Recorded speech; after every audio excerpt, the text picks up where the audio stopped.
Well, thank you very much. It's a great honor to have the leader of Argentina, a place that I love, I've been to, and one of the most beautiful places in the world, President. And I really want to thank you very much.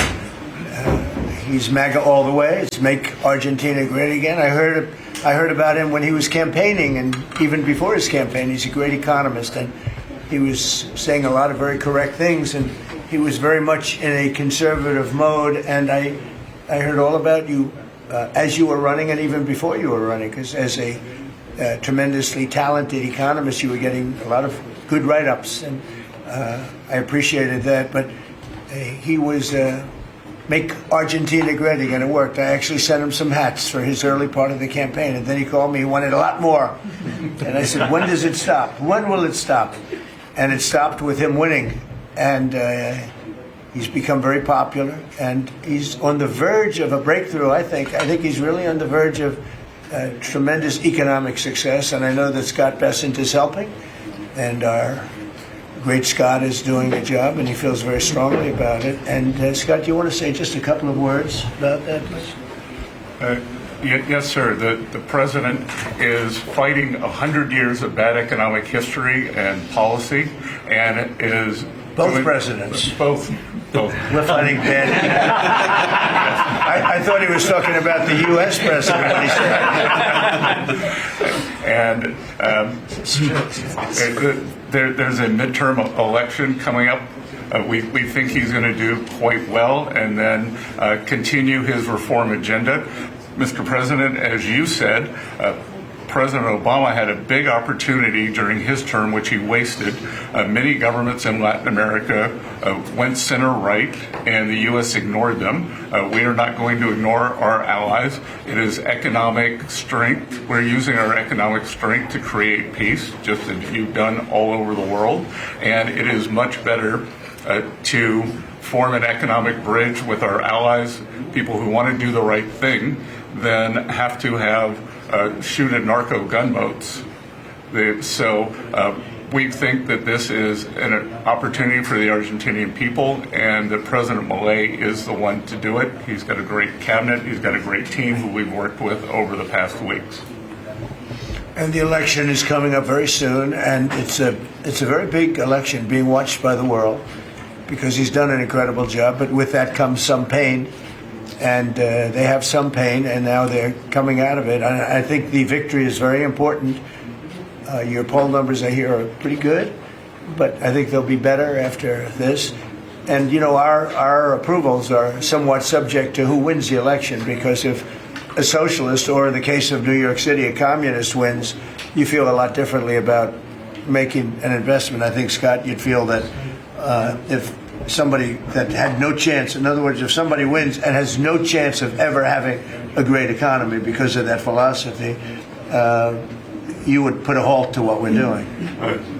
Yes, sir, and we're confident that President Milei is going to do well. We've been criticized by a couple of American Peronists, like Senator Warren. And you know, she and that's a compliment. Yeah. She has no idea what she's doing. She's a nasty, horrible senator. Go ahead. Other than that, I like her very much. Yes, and she and her protege in New York, Mandani, who I don't even think he's a Peronist. I think he's more the communist Chauvinismo. So we stand with the president and what he stands for, and the hope for the Argentinian people. And President Trump, just like you, he carries the young people. So it's hope for the future. The Argentines have made the decision to shake off 100 years of bad policy. They went from one of the richest countries in the world to a ton of debt. And I think that with the bridge the U.S. is giving them and the strong policies, that Argentina can be great again. Thank you very much. Please, go ahead, please. Muchísimas gracias por esta recepción. Me siento muy honrado, muy especialmente en este momento en el que, digamos, gracias al gran liderazgo suyo, presidente Trump, ha logrado la paz en Medio Oriente. No solo este gran logro que ha sido alcanzar la paz en Medio Oriente, sino lograr el retorno de los 20 rehenes vivos. Además, quiero también felicitar por esa labor y por entender, digamos, la amenaza que es el socialismo del siglo XXI en todo el mundo, y en especial en América Latina, la labor de Marco Rubio.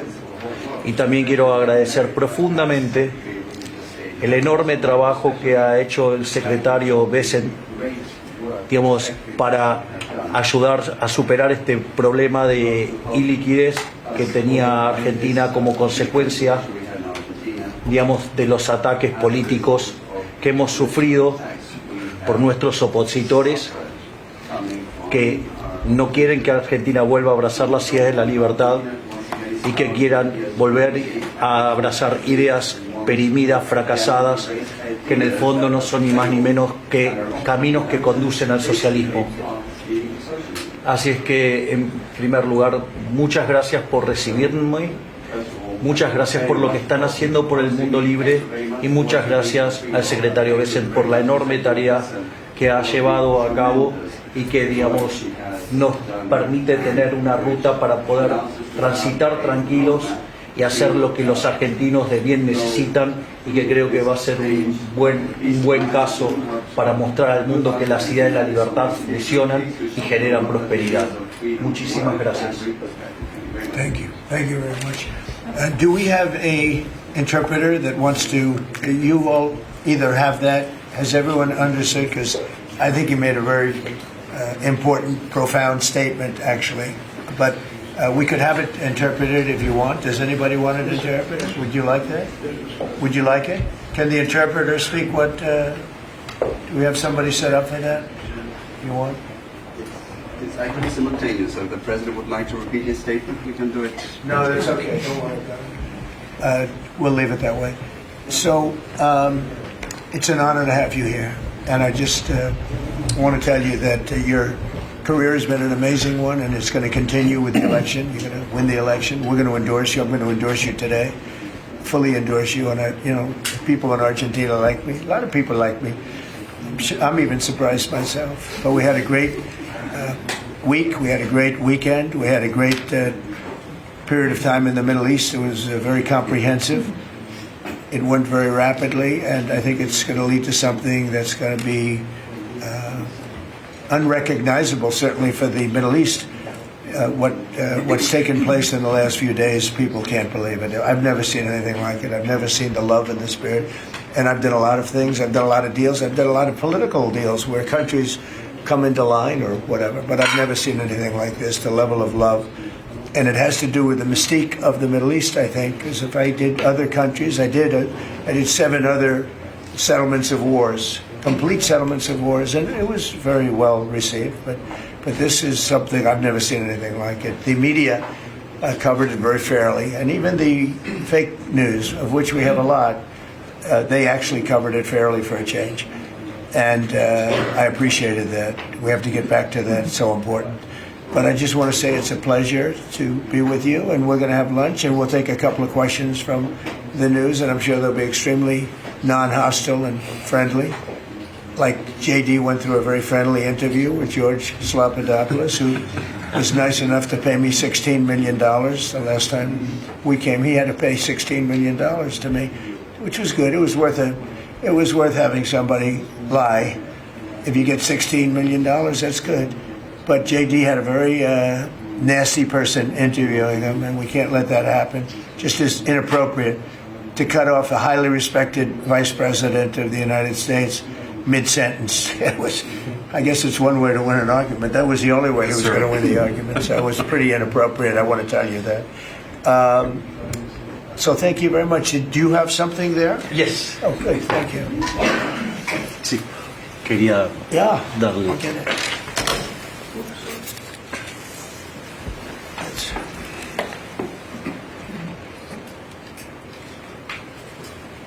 That's fantastic. Thank you very much. And when he did this letter, Mr. President, your settlement in the Middle East wasn't done. So we had to do a new letter Let's do it. to include that because this is a very important. You'll have to add one extra sentence. Exactly. That's great. Thank you very much. This is such a good statement. Thank you very much. You're welcome. That's beautiful. Thank you. Mr. President, Okay. Mr. President, how is this Why don't we talk about Argentina first? And Yeah. Go ahead. How is Argentina Are you going? worried about the How is this influence of China in Argentina? Sorry. Go ahead. How is this Argentina rescue package America first? And is this rescue package meant to help President Milei's party in the coming election? No, it's helped. It's really meant to help a good financial philosophy where Argentina can, after 20 years of disaster, because it was very successful at one point, and it can be again, like Venezuela. Venezuela was very, very successful, and now it's a dictatorship. So when we can help our neighbors, we're making tremendous progress in South America. South America, Marco was telling me, he's like our great expert here. He really knows it. You were telling me that so many of the countries are coming our way, and we had a few years ago when I just came back. So I've been here now almost 9 months. But when I just came in, I was amazed to see how poorly we've done. We lost so many, and one of them was Argentina. Would be lost if he wasn't there.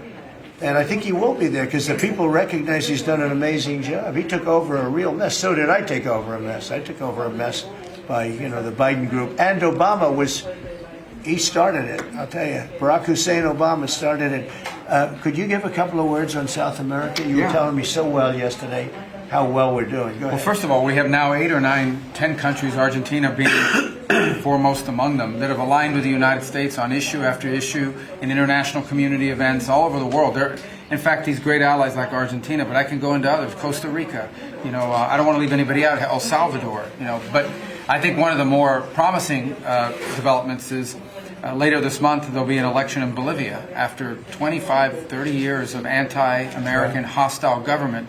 Both of the candidates running in that election, in the runoff election, want strong and better relations with the United States and another transformative opportunity there. But so I think this is important. This is our hemisphere. It's where we live. And having strong neighbors such as this. And great progress has been made, really. And we'll make more. Absolutely. Over the last 9 months. Really over the last 9 months. Yeah, please. Mr. President, from Argentina, Buenos Aires, do you imagine soon a free trade agreement with Argentina? Could it be possible soon? Yeah, it will be. Well, we're going to discuss some of it today. But no, we want to help Argentina. And we want to always help ourselves. But we want to help Argentina. And one of the ways we can do it, they have great product. And we used to do a lot of trade, and then if you look at what the Democrats, well, they didn't know. They didn't know. Honestly, they didn't know what they were doing. But a lot of that trade disappeared, and they have great product. So we will be trading with Argentina, and it'll be helpful to them, and it's helpful. It's good for us also. Mr. President, was China trying to draw a wedge between the U.S. and Argentina by buying soybeans from Argentina and not U.S. farmers? I would say so. And China on the port fees. China they've likes to increased draw port fees on wedges. U.S. ships too. Yeah, sure. I mean, I guess that's natural. It's China, and it's natural, but it's not gonna mean anything in the end. Mr. President, Mr. President, from Argentina, should Argentina end the China swap and close the space base in Neuquén? I don't think you should be doing business much with. You can do some trade, but you certainly shouldn't be doing beyond that. Certainly shouldn't be doing anything having to do with the military with China. And if that's what's happening, I'd be very upset about that. Yeah. And what about You the swap? understand that, Scott, right? Mr. President, You do understand. Mr. President, what about the swap? Because it's so important for Argentina, the swap. Go ahead. Central bank. The American assistance is not predicated on the swap with China being closed. Any reporting to that effect is incorrect. But you said that Argentina has to export China from your business or from your agenda, and the swap is so important for Argentina. No, I was referring more to ports, military bases, observation facilities that have been created in Argentina. Than the swap? More than the swap? More than the swap. He was referring to that. Yeah, behind you, please. Yes, President, for Argentina, what's the benefit for United States in helping this way Argentina? Just helping a great philosophy take over a great country. Argentina is one of the most beautiful countries that I've ever seen. And we want to see it succeed. Very simple. I mean, we don't have to do it. It's not going to make a big difference for our country, but it will in terms of South America. If Argentina does well, you're going to have others following, and a lot of others are following. You have countries in South America that 2 years ago would have never even been thought of to go as democracies or as just countries that want to do fair and balanced trading. And now you mentioned Bolivia, but there are numerous other countries that are coming our way. And Brazil, as you know, I had a very good conversation with the president. I met him at the United Nations before I went up to speak, and then I found I didn't have a speech because I had no teleprompter. They turned off my teleprompter purposely. They made it impossible for me. But it didn't silence me. I spoke without, and it was a good speech. I mean, it was a good speech. But no, think of that. You go into the United Nations, I'm speaking in front of 158 leaders and the whole world. And I look at my teleprompter, and it's dead. They killed my teleprompter. They wouldn't let the man that operated into the booth. Can you believe that? You don't have any specific interest in economic terms for the state? I do have. No, I want to see it succeed. I think it's going to be great, and we will benefit also. But it's not that big a benefit because it's not that big a country, but it's a very important country, and it's a country that can be very successful. There are some countries that will never be successful. This is a country that has great potential if it has the right leadership, and you have the right leadership with this man right here. Okay? Mr. President, would you support dollarization? I would say that I'll leave that up to my my economic people, but I like the dollar. I'm very strong on the dollar. And anybody who wants to deal in dollars, they have an advantage over people that aren't. But for the most part, we're keeping it that way. I think if Biden would have, that group would have gotten elected, meaning Kamala, you wouldn't have the dollar as your currency anymore. You wouldn't have a world domination by the dollar if I didn't win this election. And now the domination, like BRICS. I told anybody who wants to be in BRICS, that's fine, but we're going to put tariffs on your nation. Everybody dropped out. They're all dropping out of BRICS. BRICS was an attack on the dollar. And I said, you want to play that game, I'm going to put tariffs on all of your product coming into the U.S. They said, like I said, we're dropping out of BRICS. And BRICS is like, they don't even talk about it anymore. Scott, you want to add to that, please? We're very happy with the current currency arrangement. Mr. President, Your ABC fake news. Mr. President, Brian, please. First of all, I congratulations. don't take questions from ABC fake news. After what you did with Stephanopoulos to the Vice President of the United States, I don't take questions from ABC fake news. Brian, go ahead. Yes, sir. First of all, congratulations on achieving peace. You are indeed the peacemaker. On a lighter... Did you ever think I was going to be called a peacemaker? Actually, I did. I saw some of the actors you were... Go ahead. But on a lighter note, Alyssa Farah, she is one of the hosts on ABC's show The View. She said a while back, I'll quote, "If Trump gets the Israeli hostages out, I promise I will wear a MAGA hat for one day on this show and say thank you for doing it." Your response? Well, did she put the hat on? Well, she hasn't got the hat yet. Who is it? Which one? Alyssa Farah. Okay. Well, she used to work for me. So she used to work here. I'll tell you about Alyssa. She worked here. She gave me the most beautiful letter when, the administration, the time came up, the election was rigged, I left. She gave me the most beautiful letter you've ever seen. I was a great president. What a great job. Some of the letters have been quoted. This is Alyssa, who I never thought was very outstanding. I figured she would not make it. And she didn't have a big role here either. And then we had January 6th, and she left after that or before that, but she gave me the most beautiful letters. And then even months after she left, and while we weren't here any longer, she sent another letter, glowing letter, beautiful letter. And then she got hired by The View, and they gave her a couple of bucks, and she changed her view very quickly. I never thought she'd make it. Never thought she had what it took in any way. You know what that means. But she's on The View. But it just shows what a fraud The View is, because this woman gave me letters and statements. She said I was the greatest president in her lifetime. Now, she's not that old, so I didn't consider it a great compliment, but I've had better. Can we send her a hat? Well, recently I've had the greatest president of them all. I like that much better. Mr. President. Does that include Washington and Lincoln? Yes, sir, it does. I said I like that president. So I think she's a total. I think she's a joke. Mr.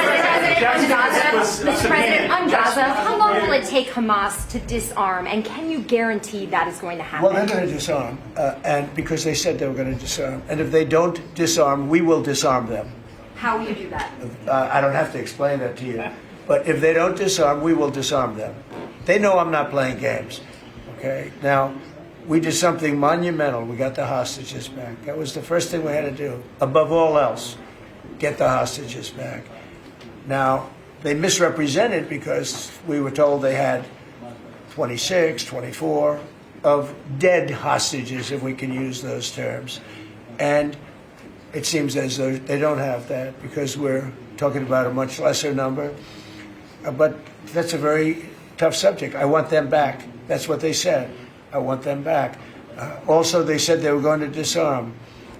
And initially speaking, they needed, they did take out a couple of gangs that were very bad, very, very bad gangs, and they did take them out. And they killed a number of gang members.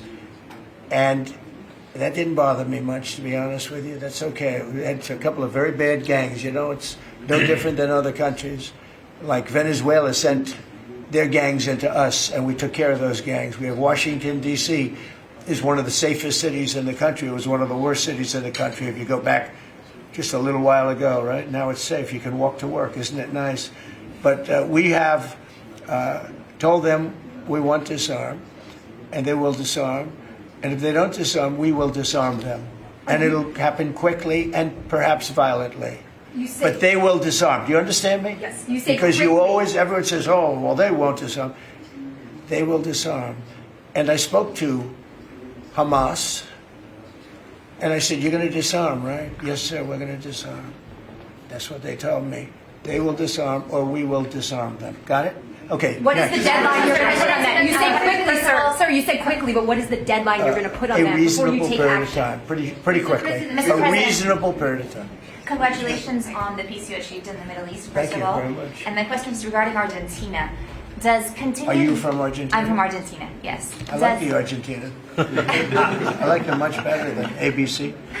Than ABC fake news. Me too, sir. Yes, go ahead. Does continued U.S. support for Argentina depend on the results of the upcoming legislative elections and the ability of the government to pass long-lasting reforms through Congress? Well, I think if they don't do that, we're not going to be around very long. Scott, can you handle that one, please? We're confident that the president's party will and the coalition will do well in the election, and this aid is predicated on robust policies, and going back to the failed Peronist policies would cause a U.S. rethink.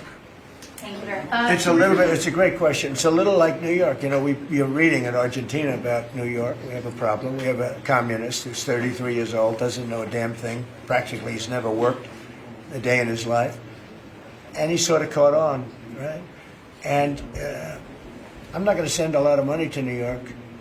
I don't have to. The money comes all through the White House. And if they're going to be sending us stupid policies, communist policies, which is proven for thousands of years doesn't work. We don't have to prove it again.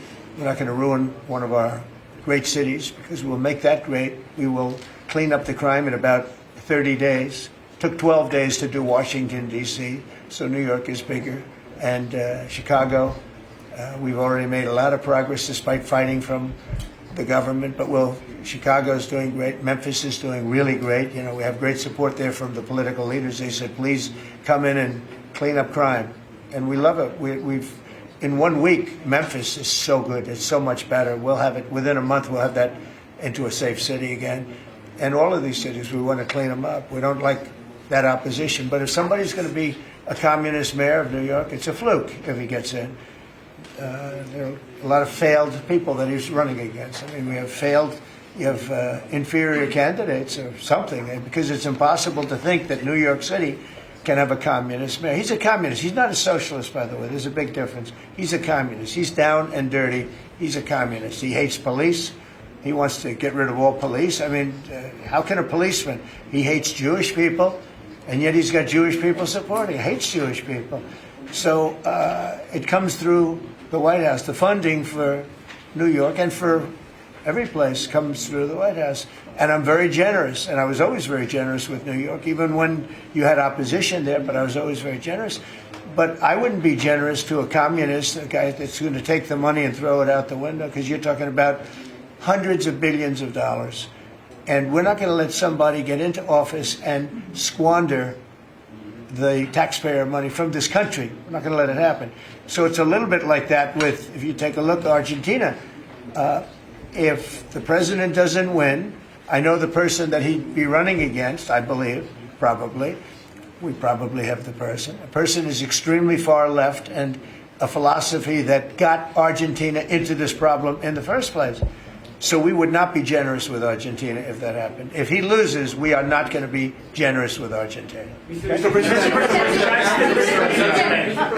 you talk about Argentina and important in the Latin American. What is your plan for Venezuela? What is the terrorism, the narco-terrorism in the President Maduro? What is your plan about it? Venezuela's done a couple of things very badly. Number one, we get drugs and all of that. But we get something in a way worse, because they're a big purveyor of drugs, but we have worse. What they do very well is they send their criminals into the United States, and they send Tren de Aragua, that you know very well. You're from Venezuela, I assume. And they send them in by the thousands, literally. And these are the worst of all. And they empty their prisons into the United States. They empty their mental institutions into the United States. And because we had a president who's low IQ, he didn't realize what was going on. And the people that are high IQ that surround him, but they happen to be lunatics, radical left, they're highly intelligent, radical left lunatics, okay? So in a way, that's worse than having a guy like Biden. But they ran the show. You heard about the AutoPen. The person that really operated the AutoPen, but it was really the people that told the person that operated the AutoPen what to do. Those are the people that really were president, okay? So we're not going to stand for it in this country.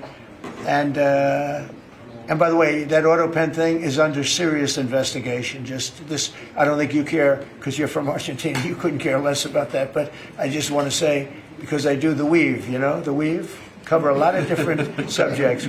But the people that are involved in that AutoPen scam, because he barely signed anything. I mean, this guy, I don't know how you can be president. He barely signed it. But the only thing we can find for sure is that he signed Hunter's pardon, his pardon. Hunter's pardon, I like that. That's a good combination. So we're going to work very much with the president. We think he's going to win. He should win. And if he does win, we're going to be very helpful. And if he doesn't win, we're not going to waste our time, because you have somebody whose philosophy has no chance of making Argentina great again. What's your advice for Steve, go ahead. Steve. What's your advice for Just to check something, you said Hamas assured you that they would disarm. Was that a direct conversation or through Mr. Witkoff? Or? Through my people. Okay. At the highest level. What's your advice? And it was meant for. What's your advice for President Milei and Argentina as a political leader? My advice is to hold strong to his principles, because he's right, and he's proving that he was right. He's got one problem. He's got people that are giving him tremendously bad press, even though they know it's wrong. He's got to hold true to his principles, because he's going to win. He's going to win. He's doing the right thing. Everybody knows he's doing the right thing, but you have a radical left sick culture that's a very dangerous group of people, and they're trying to make him look bad. I believe he's going to win out. And we're doing the right way with China in his house. China? Well, you have to be careful with China. Everybody deals with China. They have to deal with us too. We have to be careful with China. Look, I have a great relationship with President Xi. but sometimes it gets testy because China likes to take advantage of people, and they can't take advantage of us. But we have a fair relationship with China, and I think it'll be fine. And if it's not, that's okay too. You have to do and go where the punches are thrown. You got to put up the blocks. We have a lot of punches being thrown, and we've been very successful. Look, we have the most success. I think we're the most successful we've ever been as a country. We have now close. I've been saying 17. We have, I think, close to or maybe even exceeding $18 trillion going to be invested in the United States. That's more money than ever invested in any country before. Even countries with much bigger populations like India or like China. Nobody's ever had $18 trillion invested in the country. We have, and that's because of November 5th election, because I won. Oh, if she won, you'd be negative. You'd have people getting out of the country. This country would have been in a major depression. If she won, we would have been 1929. They'd like to see that anyway. That's why they keep the government closed. They have a shutdown based on nonsense. They want to give away 1.5, think of it, they want to give away $1.5 trillion to people that come into the country illegally. And as you know, the borders now are closed. But when they hear that they get the greatest health care package in the world and they have no money, but they're living okay in another country, they head up and they start forming caravans and they try and come into our country. But the big problem is they want to give health care to people that should not get health care. They want to give health care to illegal immigrants by the millions. Look at Gavin Newsom, what he's done. He's ruined California. He gives health care to anybody. And I guess they do it for votes. I actually think it's bad politics, but I guess they do it for votes. So I'm with this man because his philosophy is correct. And he may win and he may not win, but I think he's going to win. And if he wins, we're staying with him. And if he doesn't win, we're gone. How can the Argentina can help to the peace process, to the Middle East peace process? They can help by doing well. If Argentina does well, that's helpful because they know we help Argentina. So if Argentina is successful, that's great because they view us as somebody that helped Argentina and they did well, and the United States maybe will help them and they're going to do well. So the success of Argentina would be a great feather in the cap of the USA because we're helping them. Right? You understand? Yeah. Yeah, please, behind you. Behind you. Thank you, Mr. President. Last week you said that NATO should consider expelling Spain. What? You said that NATO should consider expelling Spain. Would you support that? What? NATO consider expelling Spain. Oh. I'm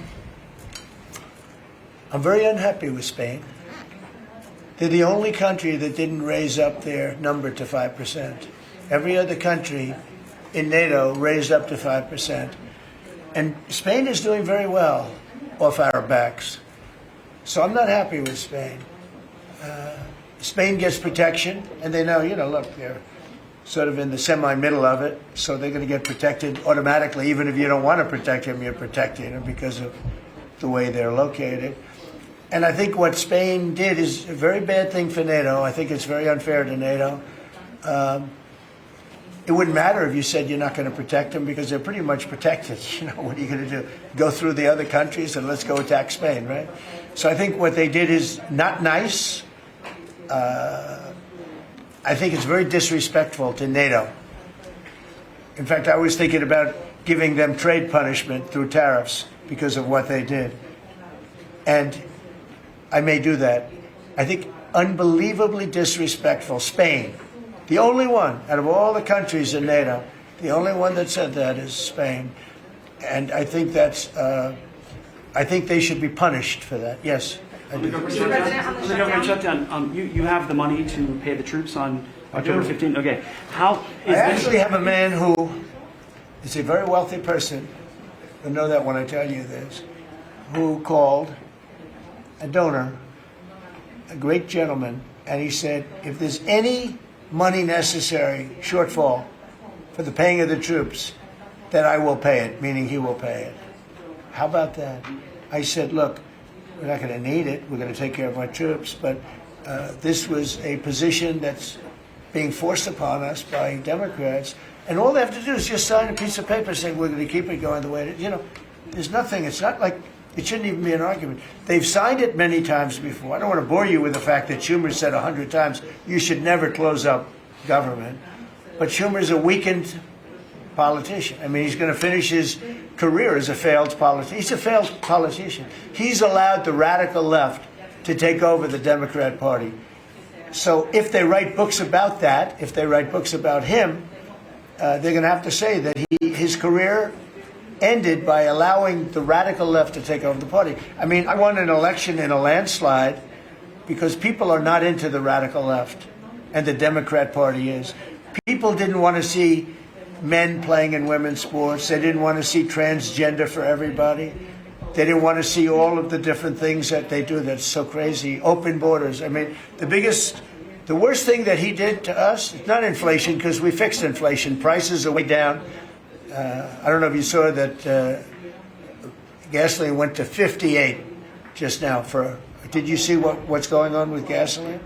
We track that. No, $58 a barrel. Yeah, we track that. Nobody can believe it.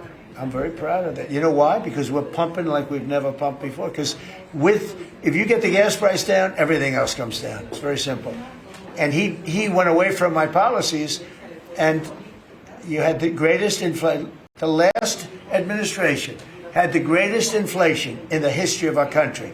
And now, as you know, groceries are down. It's all down. But on the shutdown, are you settling in for is this going to be a long term? Are we looking months? It's up to them. All they have to do is just vote to extend. We don't need it. We're not saying we want money. We don't. All we need is a right to extend. They want a right to extend, but they want $1.5 trillion so they can give it away to illegal immigrants, the people that are invading your cities. And many of these people, for whatever reason, I mean, I understood this. I called it a long time ago. These countries are run by people I know. Friends of mine, like I know this gentleman. I hope you haven't said, he probably did too. Why not? They send up their worst people. They send up people that are criminals. They send up people from jails.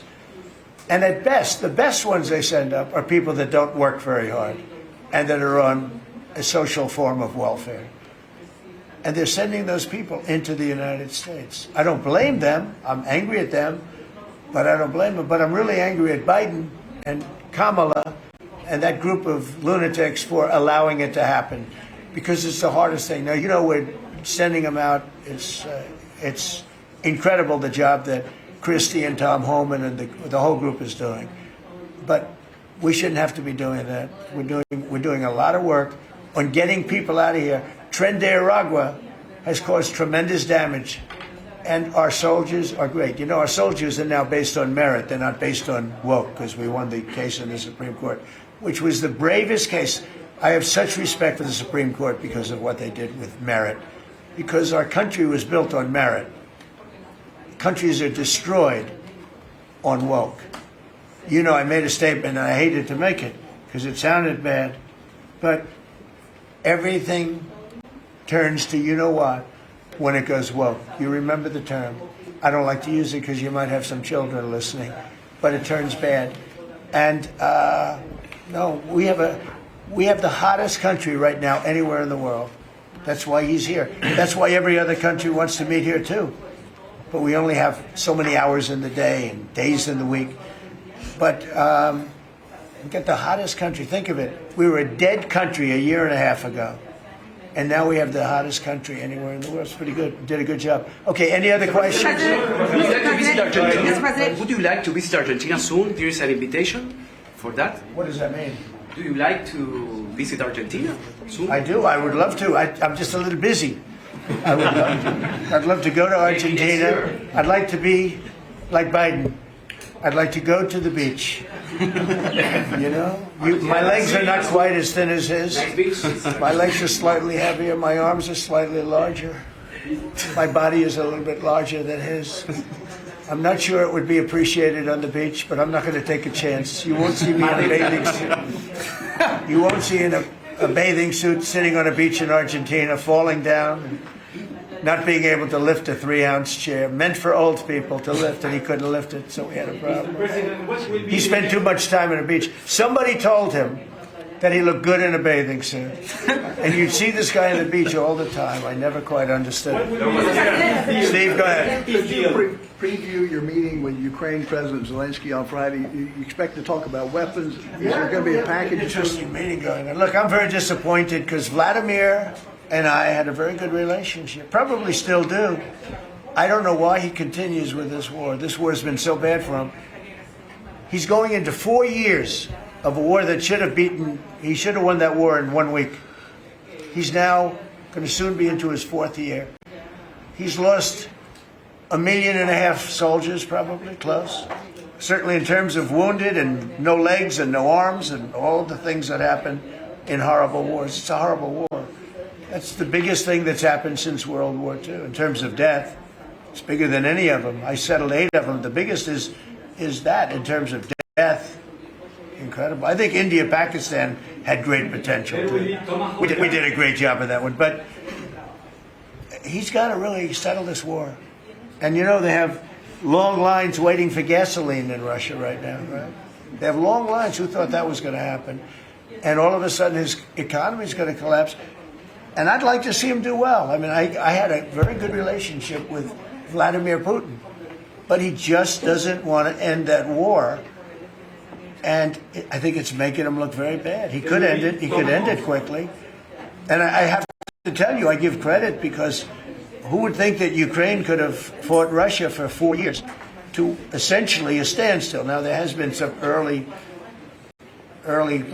before they knew what the hell was happening, because it happened quick. Biden should have never let that happen. That's a war that should have never happened. But it did.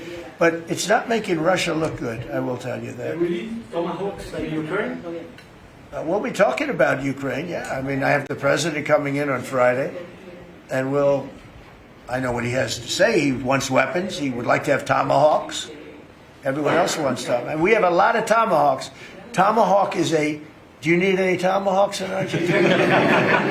You can cross Moscow with tomahawks. You need them for your opposition, I guess, because see, in this country, they'd use tomahawks for the opposition. I don't do that. I'm much nicer. The Democrats would use them if they had the chance.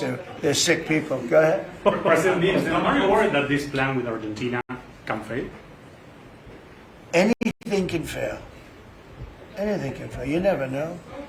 That's why I say Putin should do something about the war, because so far, I mean, it's turned out to be very bad for him. But anything can. So this plan can fail. Sure, it can fail. But it's got a better chance, I would say, Scott. It's got a better chance of success than failure. And if it's successful, it's an unbelievable success. It can transform your country into greatness. It's got a great chance. We'd like to give it a chance. Anything can fail, but we'd like to give it a chance. And we think, because he's made so much progress, I mean, the work that he's done over the last 4 years is incredible. And it would be a shame to lose that progress. He's very close to having a big success. Mr. President, will you consider removing new restrictions on the press that report at the Pentagon? And have you spoken to Secretary Hegseth about this? I have, yeah. Well, he's finding, I think I can speak for him. I'll let him speak for himself, but I think he finds the press to be very disruptive in terms of world peace and maybe security for our nation. Press is very dishonest. Not you, but the press is very dishonest. You have something to say, Pete? Well, I very much appreciate the question because it was interesting to watch. We had a chance to go along on the historic trip of Middle East peace, which our generation of veterans never dreamed would be possible. So you would think that the Pentagon press corps of all press corps would be front and center across the board on wanting to give credit to the president for forging this kind of peace, and instead what they want to talk about is a policy about them, which simply says maybe the policy should look like the White House or other military installations where you have to wear a badge that identifies that you're press, or you can't just roam anywhere you want. It used to be, Mr. President, the press could go anywhere, pretty much anywhere in the Pentagon, the most classified area in the world. Or also that if they sign on to the credentialing, they're not going to try to get soldiers to break the law by giving them classified information. So it's common sense stuff, Mr. President. We're trying to make sure national security is respected, and we're proud of the policy. we have an option here. As you know, the press years ago moved into the White House. It used to be across the street. We could move them. You're lucky I'm president, because we could move them very easily across the street. They used to be there. They would have more room. We have a beautiful, nice space. You could sit all by yourselves and have fun. Instead, you walk around the White House talking to anybody that can breathe.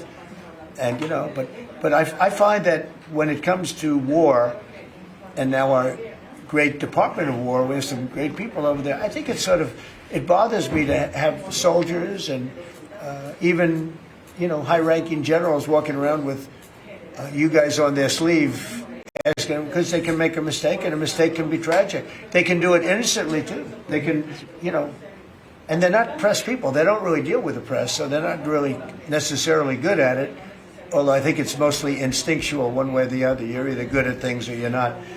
But I could see you being bothered by that.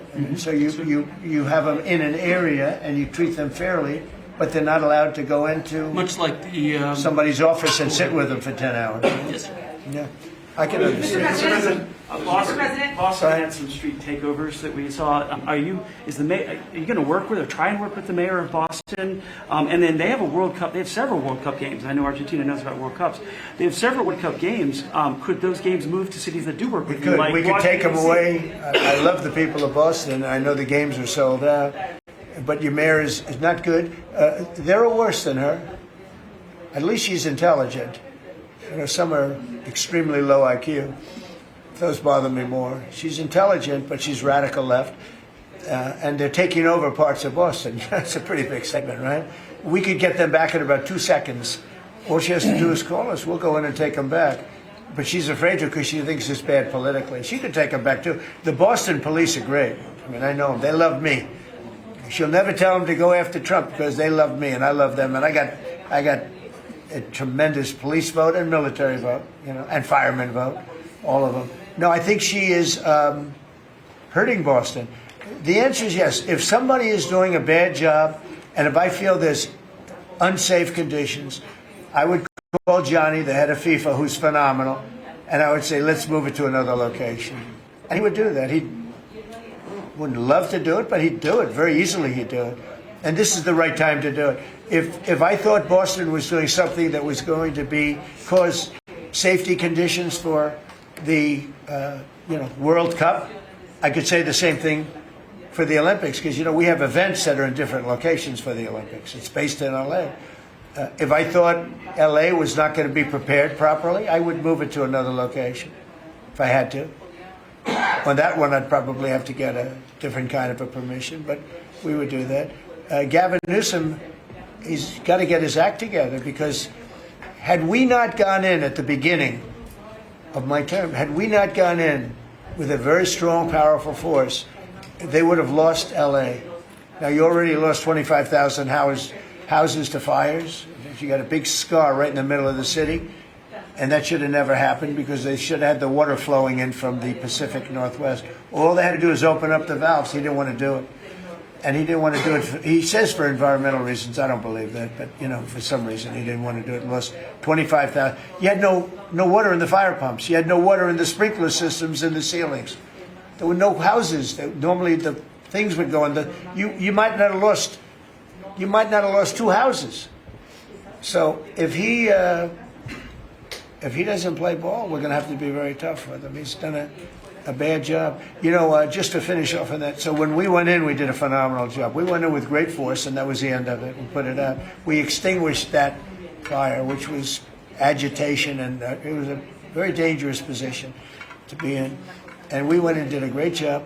But the chief, said we could have never done this without President Trump and without the federal government coming in. Okay, that was it. He said that. Now, 2 or 3 weeks later, he said, oh, we could have done it. But he knows he couldn't. The city was going to be taken over if I didn't go in. And you have to remember that. Los Angeles was going to be taken over. And we have it where the chief said it, I believe, numerous times. But that was as it was happening. That was a rough one. That was nasty. And if we saw a situation like that, yeah, we'd be forced to make a move. Boston better clean up their act. That's all I can say. Go ahead. One more question. Mr. President, should federal workers Yeah, please. Do you feel any urgency to end the shutdown in the next week, 2 weeks, or would you be fine if this stretches into November and then toward the holidays with folks not getting paid? Well, you know, shutdown, we've had many, many shutdowns, and this is a shutdown that shouldn't have happened. A group of people brilliantly decided to make it after the election. I said, thank you very much. In other words, give it to Trump instead of Biden. So it shouldn't happen. And likewise, debt ceiling shouldn't have. But the big, great big, beautiful bill solved the debt ceiling problem for Is there a point where you would reach out to No, all parties here's what's and happening try in to the come to a deal? shutdown, though. Honestly, can I put it in plain words for you? And you're a smart guy, so you all understand, but a lot of people don't. The Democrats are getting killed on the shutdown because we're closing up programs that are Democrat programs that we were opposed to. So we're being able, and they're never going to come back in many cases. So we're being able to do things that we were unable to do before. So we're closing up programs that are Democrat programs that we wanted to close up or that we never wanted to happen, and now we're closing them up. And we're not going to let them come back. The Democrats are getting killed.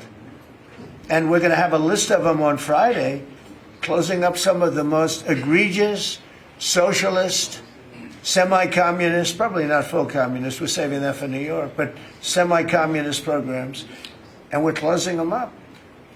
We're not closing up Republican programs because we think they work. So the Democrats are getting killed, but they're not telling the people about that. I say it, nobody, well, I haven't said it probably as bluntly as I just said it, but so we are closing up Democrat programs that we think, that we disagree with, and they're never going to open again. Thank you very much. Thank you, everybody. Thank